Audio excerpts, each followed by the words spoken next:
क्यों नगर पंचायत हरैया का चुनाव छोड़ दें तो चाहे लोकसभा का चुनाव है या विधानसभा का चुनाव हो, लगातार 6-6, 7-7 बूथों को हरैया की जनता सत्ताधारी भारतीय जनता पार्टी को जिताने के लिए मतदान कर रही है और सारे बूथ भारतीय जनता पार्टी जीत भी रही है। लेकिन इसके बाद भी व्यापारियों का उत्पीड़न बंद नहीं होता और कभी सब्जी वाले, कभी ठेला पटरी वाले, कभी छोटे व्यापारी, कभी बड़े व्यापारी, सबकी पारी पारी उत्पीड़न की बारी आती है। जिसके क्रम में आज हरैया बाजार को देखिए तो 70% बाजार बंद है। बड़ा सवाल, बाजार बंद क्यों है? यदि भारतीय जनता पार्टी अच्छी है, भारतीय जनता पार्टी के कार्य अच्छे हैं, उसकी जांच एजेंसियां निष्पक्ष हैं, तो उसकी जांच एजेंसियों के आने की आड़ सुनकर दुकानें बंद क्यों? और यदि आप सही हैं तो जांच एजेंसी गलत भी हो तो भगने की जरूरत क्यों? ऐसी स्थिति में आप पुरजोर शासन सत्ता से मिलकर के जांच एजेंसी के गलत कार्यों का विरोध क्यों नहीं करते हैं? लेकिन यदि आप गलत हैं तो निश्चित तौर पर ना आप विरोध कर सकते हैं, ना जांच एजेंसी के जांच से बच सकते हैं। तो ऐसे में बड़ा सवाल, क्या 70% व्यापारी सही नहीं है?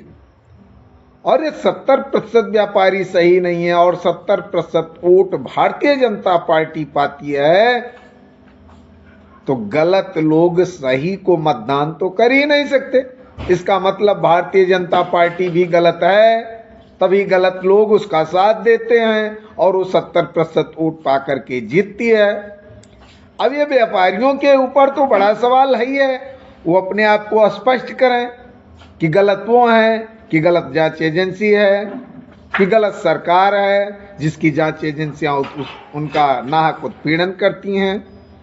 और अगर यदि कोई गलत नहीं है तो शादी विवाह और लग्न के इस मौसम में ऐसी बंदी क्यों?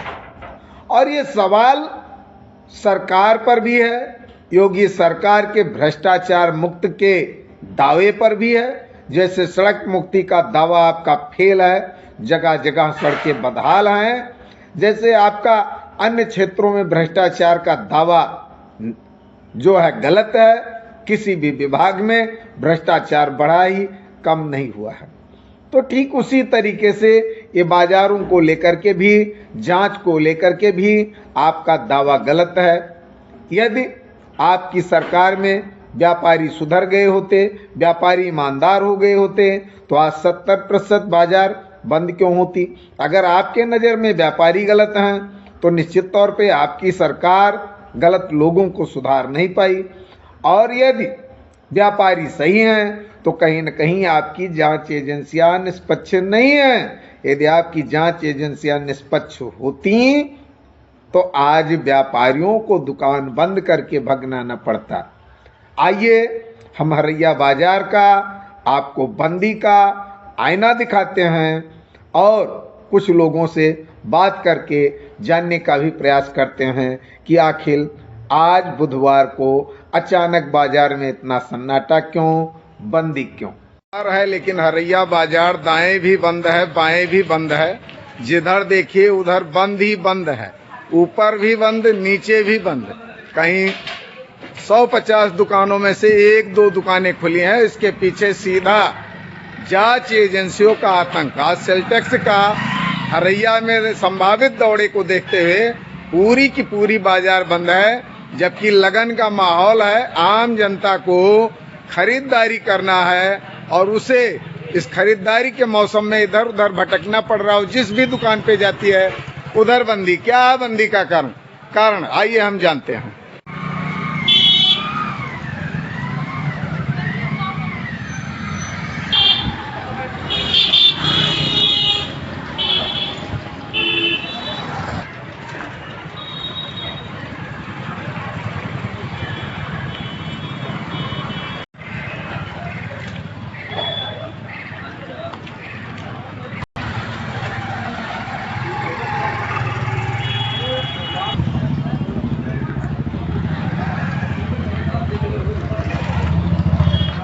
गुरु जी प्रणाम। जैसा कि हम देख रहे हैं कि आपने पूरा जीवन बच्चों को शिक्षा दीक्षा दी और ईमानदारी का पाठ पढ़ाया और इसके बाद आज भी आप अपने मेहनत पर जो है यकीन करती हैं और अपना एक छोटा सा दुकान चला भी रही हैं। लेकिन जिस तरीके से हरैया बाजार में आज मैंने भ्रमण करके देखा, वो चाहे गल्ला मंडी हो, चाहे रामलीला मार्ग हो, चाहे बाजार हो, चाहे हाईवे हो, 70% दुकानें बंद हैं। तो बंदी का कारण क्या है? अब बंदी कारण यही हो सकता है कि जो गलत सामान वामान रखे होंगे जी तो इसीलिए बंद किए होंगे जी।